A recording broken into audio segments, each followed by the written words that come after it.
Dans cette vidéo, on va analyser les entreprises Visa et Mastercard afin de les comparer et de savoir laquelle est la meilleure à considérer pour un investissement. Pour ce faire, on va se baser sur mes 3 critères d'analyse rentier boursier, à savoir le dividende, les fondamentaux ainsi que la valeur intrinsèque de l'entreprise. Les premiers critères que l'on va comparer pour cette analyse, ça va être le dividende. Donc ici pour le dividende, on va regarder les rendements, la croissance moyenne du dividende ces dernières années, le nombre d'années consécutives d'augmentation, ainsi que le payout ratio. Donc ici, on peut voir qu'on a un rendement du dividende à 0,82 pour Visa, 0,55 pour Mastercard. Donc c'est clairement pas une entreprise qui va faire de toi un rentier sur le court terme, à moins que tu aies des dizaines de millions d'euros à investir dessus.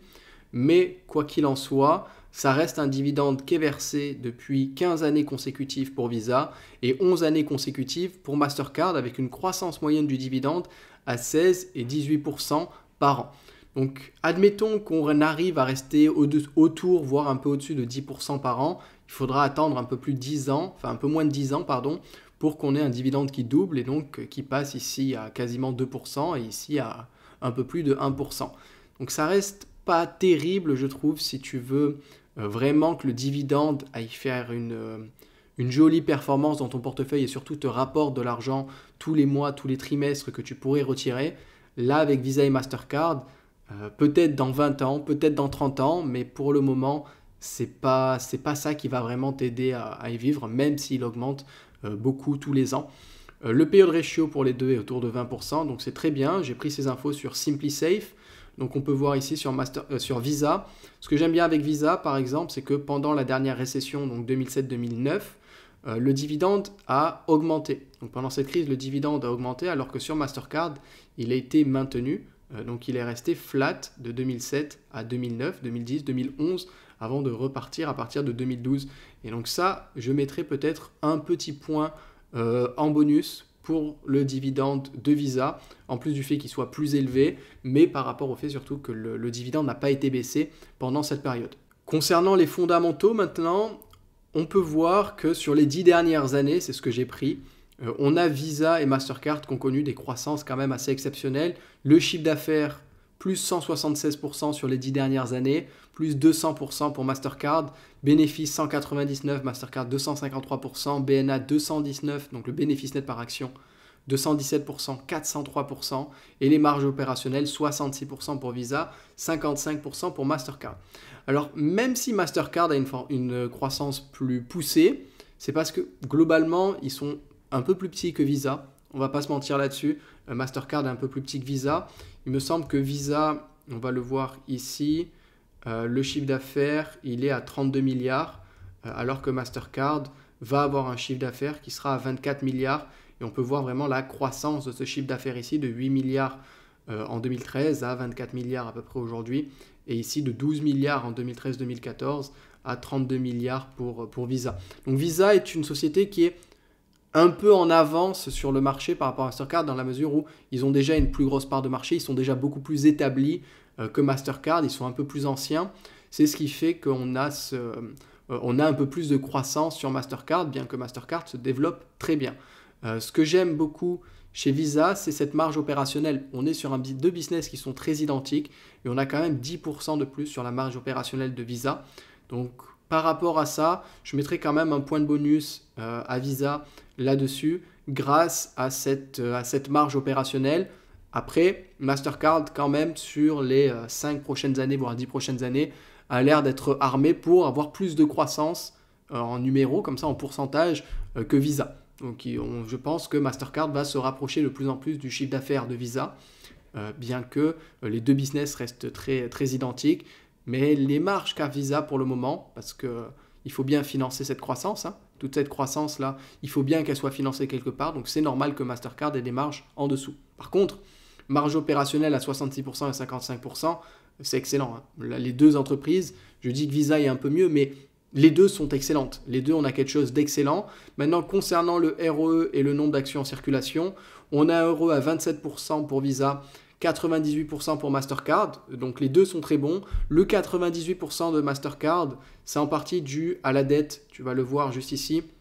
On a une dette quand même qui est beaucoup plus élevée chez Mastercard que chez Visa par rapport aux equity, par rapport à l'EBITDA et par rapport au free cash flow, bien que les deux soient très bonnes. Chez Visa, le nombre d'actions en circulation a baissé de 17% sur les 10 dernières années, Mastercard de 21%. On peut le voir ici. Share outstanding, on est passé de 2,52 millions à de 2,52 milliards à 2,09 milliards. Et là, chez Mastercard, on est passé de 1,2 milliard à 952 millions. Donc on a une très belle baisse chez les deux entreprises et ça c'est très bon pour les actionnaires. Ça se remarque après sur les graphiques qui sont en pleine expansion des deux entreprises. Donc là tu peux voir le graphique de Mastercard qui est une vraie ligne droite à la hausse. Hein. C'est presque qu'on n'a pas eu de correction. On en a une en 2020, une autre 2022. C'est vraiment génial comme graphique. On a vu une très belle correction au tout début. Et Visa, c'est globalement pareil. Hein. Grosse correction à la crise des subprimes. Après, boum. Les deux graphiques sont vraiment très identiques. Donc, on voit bien que le nombre d'actions en circulation, le fait qu'il baisse, ça aide beaucoup. Mais aussi la qualité du business, les faibles coûts qu'ils ont, les marges exceptionnelles, la dette qui est très faible pour les deux entreprises, dette sur equity 0,52. Moi, j'aime bien qu'on est aux alentours de 0,7, 0,8 grand maximum, donc inférieur à ça, c'est très bien. Pour Mastercard, on est à 2,2, je trouve ça un peu élevé. Donc là, je mettrai un point, moi, pour la dette, je mettrai un point supplémentaire pour Visa. Maintenant, ils ont ça parce qu'ils veulent vraiment se développer. Par rapport à l'EBITDA, 1,078, 0,94 pour Visa, c'est très très bon. Pour les deux, c'est très bon. Et par rapport au free cash flow, il faut une année de free cash flow à Visa pour payer toute sa dette. Et il faut une année 33 à peu près de free cash flow à Mastercard pour payer sa dette. Donc globalement, on est face à deux entreprises qui ont des fondamentaux excellents. Mais je mettrai en termes de qualité, pour le moment, je mets un petit point de plus à Visa parce qu'ils sont déjà plus en place sur le marché. Ils vont certes avoir moins de croissance que Mastercard, mais ils restent une entreprise qui ont une meilleure dette, qui se protégerait mieux en cas vraiment de cataclysme financier. Maintenant, en termes de valeur, qui est le dernier point à vérifier, on est à 227 $ en valeur intrinsèque. La valeur, je l'ai fait avec le discount rate cash flow, on va le voir juste après, et 394 $ pour Mastercard. Donc pour Visa, je suis parti du principe que l'année dernière, enfin l'année qui finit là, on a 19 millions de free cash flow. Je pars du principe également, les analystes, en tout cas, voient une augmentation sur les 5 prochaines années d'environ 13% du free cash flow par an. Moi, j'ai pris 13% par an sur les 2 premières années. Et ensuite, je pense que ça va quand même un peu plus se calmer. Et j'ai mis 7% par an. Okay, donc j'ai pris 13% et 7% parce que je préfère de toute façon être pessimiste dans mes analyses pour avoir une meilleure marge de sécurité que d'être optimiste et de me faire avoir, acheter surévalué. J'ai mis une croissance globale à 2,5% parce que Visa est quand même très international, c'est 50% international, un peu plus de 50% international et 50% USA, et pareil pour Mastercard. Donc j'ai pris un taux de croissance global de l'économie à 2,5%. Et un cost on capital, donc le discount rate à 8,5. Pour Mastercard, il est globalement pareil, il est à 8,6. Donc pour Visa, voici les données. On se retrouve en valeur intrinsèque avec ce modèle du discounted cash flow à 227 $. Le prix actuel de l'action est à 254 $, ce qui fait qu'on serait sur une surévaluation d'environ 10%. 227 $, c'était à peu près ici, là, au bottom, juste là. Si tu as eu la chance de pouvoir acheter en octobre 2023 ou en octobre, là c'était quoi ouais, les deux c'était en octobre 2023, donc si tu as eu la chance de pouvoir acheter en octobre 2023, tu as acheté à un bon prix, donc tu n'as pas acheté sous-évalué, tu n'as pas acheté surévalué. Maintenant ça c'est en partant du principe qu'on va avoir 13% et 7%. Maintenant si pendant les 10 prochaines années on a 13%, comme peuvent l'imaginer les analystes, on est à 310 $ de valuation, ce qui fait que là, en ce moment, on est sous-évalué de 22%. Personnellement, moi, ça me paraît un peu utopiste, ça. Je préfère prendre des pincettes et mettre comme ça. Donc là, on est surévalué de 10%. Pour ce qui est de Mastercard, on a globalement à peu près la même chose, sauf que là, on a plus de croissance prévue pour les prochaines années. Les analystes estiment que dans les 5 prochaines années à peu près, on sera à 19% de croissance. Donc là, j'ai fait pareil, 19% pour les 2 premières années, et ensuite les années qui suivent, donc les 8 années qui suivent, j'ai mis 12%, et on part d'un free cash flow à 11 milliards de dollars, donc c'est le free cash flow qui a été réalisé sur l'année 2022. Donc là, avec les mêmes données pour la croissance globale, et ici un discount rate à 8,6%, ils sont un peu plus endettés Mastercard, donc c'est normal que leur discount rate soit légèrement plus élevé.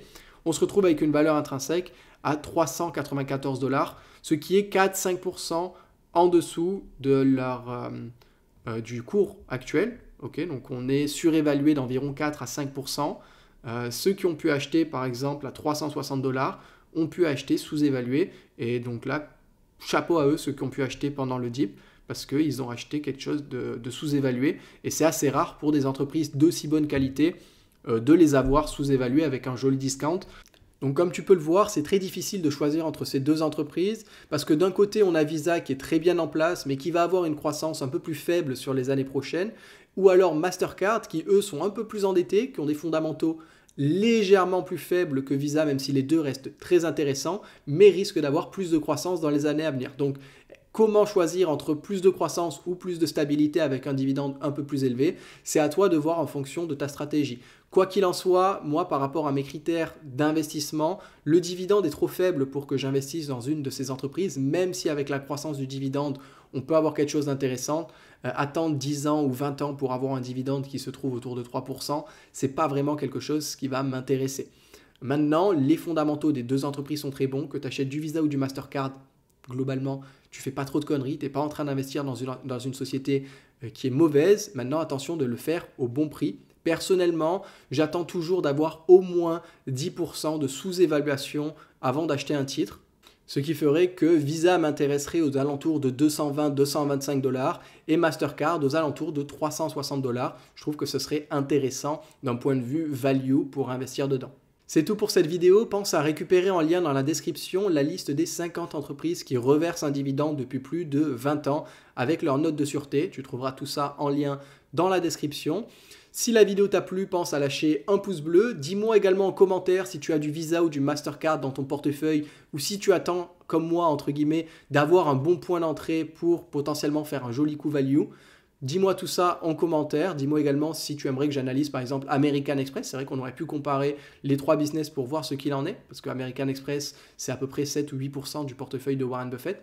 Donc, on ouvre les débats en commentaire. Pense également à t'abonner en activant la petite cloche pour ne rien rater de mes prochaines analyses. Je te dis à très vite pour une prochaine vidéo. Ciao, ciao.